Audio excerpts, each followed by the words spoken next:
Hello friends, welcome back to Delicious Kitchen. இன்னைக்கு நாங்க egg வச்சு ஒரு சூப்பரான எக் ரோஸ்ட் ரெசிபி தான் பார்க்க போறோம். அதுக்கு முதல்ல என்னுடைய சேனல்ல நீங்க புதுசா பார்க்கறீங்களா இருந்தா மறக்காம Subscribe பண்ணி வச்சுக்கொள்ளுங்க. இதுக்கு நான் ஒரு panல எண்ணெய் ஒரு 5 மேசைக்கரண்டி அளவுக்கு சேர்த்திருக்கிறேன்.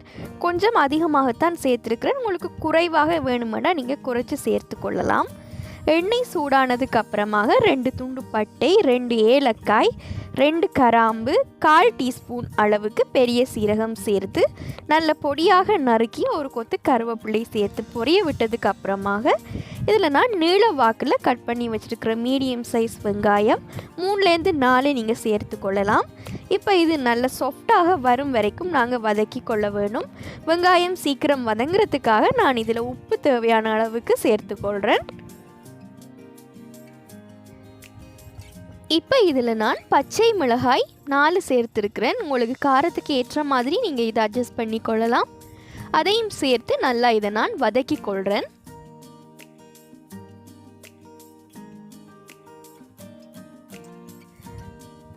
இப்போ ஒரு 2 நிமிஷத்துக்கு அப்புறமாக வெங்காயம் இந்த மாதிரி நல்ல சாஃப்டாக வந்ததுக்கப்புறம் இடித்து வச்சுருக்கிற வெள்ளை பூடு இஞ்சி பேஸ்ட்டை நான் சேர்த்துக்கொள்கிறேன்.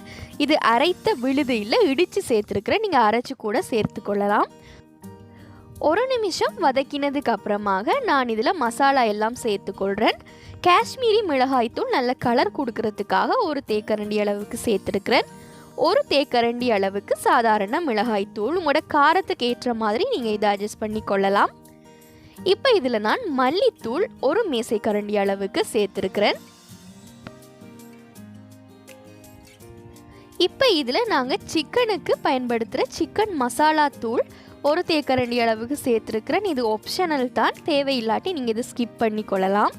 ஆனால் அது சேர்க்கும் போது டேஸ்ட் ரொம்ப டிஃப்ரெண்ட்டாக இருக்கும். கரம் மசாலா 1 தேக்கரண்டி அளவு சேர்த்துருக்கிறேன். 1/2 தேக்கரண்டி அளவுக்கு மஞ்சள் தூள் சேர்த்து கொள்ளலாம். இப்போ இந்த மசாலா எல்லாமே சேர்த்ததுக்கு அப்புறமாக நல்ல லோ ஃப்ளேமில் 1 நிமிஷம் இதை நீங்கள் பச்சை வாசனை எல்லாம் போகும் வரைக்கும் நல்லா வதக்கி கொள்ள வேணும். அப்போ உங்களுக்கு நல்ல கலரும் கிடைக்கும். இப்போ இதுக்கு தேவையான அளவுக்கு உப்பு சேர்த்து கொள்ளலாம். ஏற்கனவே வெங்காயம் வதக்கும் பொழுது நாங்கள் உப்பு சேர்த்துருந்தோம். ஸோ இப்போ எவ்வளவு தேவையோ அதுக்கு ஏற்ற மாதிரி நீங்கள் சேர்த்து கொள்ளுங்க. நல்ல கட்டியான தேங்காய் பால் 1/4 கப் அளவுக்கு சேர்த்துருக்கிறேன். இதை நாங்கள் முதல் பால்னு சொல்லுவோம். முதல்ல நீங்கள் தேங்காயிலிருந்து புழிஞ்சு எடுத்துக்கொள்கிற அந்த திக்கான பால்.